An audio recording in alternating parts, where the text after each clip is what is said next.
New Delhi railway station में जब stampede में इतने लोग मारे गए थे, आप लोग जाके बीजेपी का कोई भी नेता से, मंत्री से सवाल पूछते हैं? শাক দিয়ে মাছ ঢাকার চেষ্টা, মাছটা নয় ঢেকে দিতে পারবেন, কিন্তু শাকটাকে ঢাকবেন কি দিয়ে?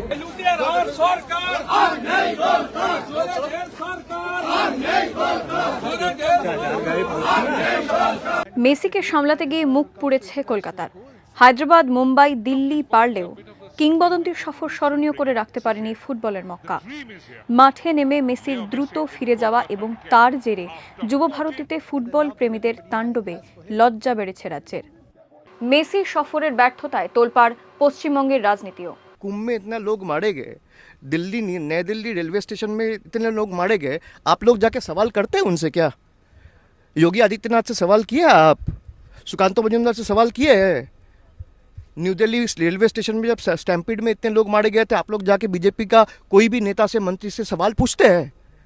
मुख्य बंगाल में जो घटना हुआ उसके 1 घंटे के अंदर the chief minister has apologised. भाई झुकता वही है जिसमें जान है, अकड़ तो मुर्दों की पहचान है। हम झुके हैं जनता के सामने। ঘটনার পরপরই কড়া পদক্ষেপ করে প্রশাসন। মেসি ও ফুটবল প্রেমীদের কাছে ক্ষমা চান মুখ্যমন্ত্রী মমতা বন্দ্যোপাধ্যায়। প্রাক্তন বিচারপতির নেতৃত্বে গঠন করা হয় তদন্ত কমিটি। সেদিনই গ্রেফতার করা হয় প্রধান আয়োজক শতদ্রু দত্তকে। তবে ঘটনায় প্রশ্নের মুখে পড়ে রাজ্যের প্রাক্তন ক্রীড়ামন্ত্রী অরূপ বিশ্বাসের ভূমিকা। প্রথম গ্রেপ্তারটা তো অরূপ বিশ্বাসকে করা উচিত,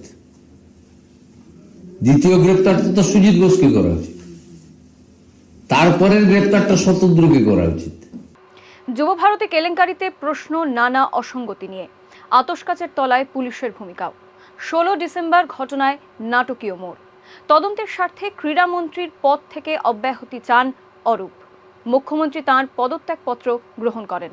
পাশাপাশি কারণ দর্শানোর নোটিশ ধরানো হয় রাজ্য পুলিশের ডিজি রাজীব কুমার সহ অন্য 2 শীর্ষ পুলিশ কর্তাকে। তবে অরূপের পদত্যাগেও রাজনীতির জমি ছাড়তে নারাজ বিজেপি। একা অরূপ বিশ্বাসের পক্ষে বা একা ওই যে আয়োজক তার পক্ষে কোনোদিন যুব ভারতীতে এত বড় ফাংশন করা সম্ভব ছিল না। সুতরাং যেটা হয়েছে সেটা একটা প্রাতিষ্ঠানিক লুঠের পরিকল্পনা। যেটা হয়েছে সমস্ত তৃণমূল কংগ্রেসের ইনভলভমেন্টে হয়েছে। কেউ বলছেন অরূপকে অব্যাহতি দিয়ে রাজধর্ম পালন করেছেন মমতা, এমনকি বার্তা দিয়েছেন পুলিশকেও।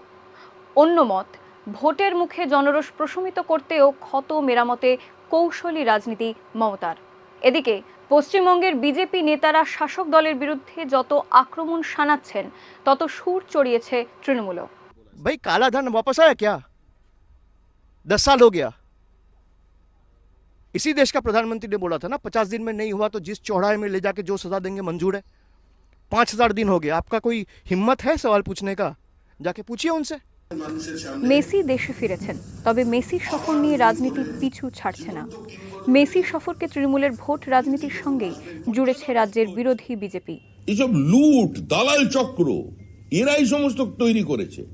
সেলফি তোলা হচ্ছে লক্ষ লক্ষ টাকা, এটার সঙ্গে কোন ফুটবলের যোগ আছে? কারা মেসিকে খেলেছিলেন, ঘিরেছিলেন? ফুটবল তো অনেক দূরের কথা, পাড়ার গলিতে টেনিস বলে কোনোদিন পা লাগায়নি। তারা এখানে মেসির পাশে চলে গেছেন। মেসির মতো করে ডজ করে বেরিয়ে চলে গেছে, গরিব মানুষ প্রতারিত হয়েছে। তৃণমূল আরেকটা অর্গানাইজ লুট করলো ভোটের তহবিলের জন্য। পশ্চিমবঙ্গের রাজনীতিতে আকচা আকচি চলছেই, তবে মেসি প্রসঙ্গে অন্য প্রশ্ন দেশের কিংবদন্তি প্রাক্তন ক্রিকেটার সুনীল গাভাস্করের। নিজের লেখায় তাঁর প্রশ্ন, মেসিকে অনেকে ঘিরেছিলেন ঠিকই, তবে নিরাপত্তা নিয়ে কোনো সমস্যা তো ছিল না। মেসি কি অন্য কিছু করতে পারতেন না? প্রতিশ্রুতি না রাখার দায় মেসির বলেও ইঙ্গিত গাভাস্করের। কার দোষ কার দায়? প্রশ্ন পাল্টা প্রশ্ন জারি, সমানে চলছে রাজনীতিও। মেসি কলকাতায় অল্পক্ষণ থেকেই ফিরলেন বটে, তবে ভোটমুখী পশ্চিমবঙ্গের রাজনীতি থেকে তিনি আপাতত ফিরছেন না।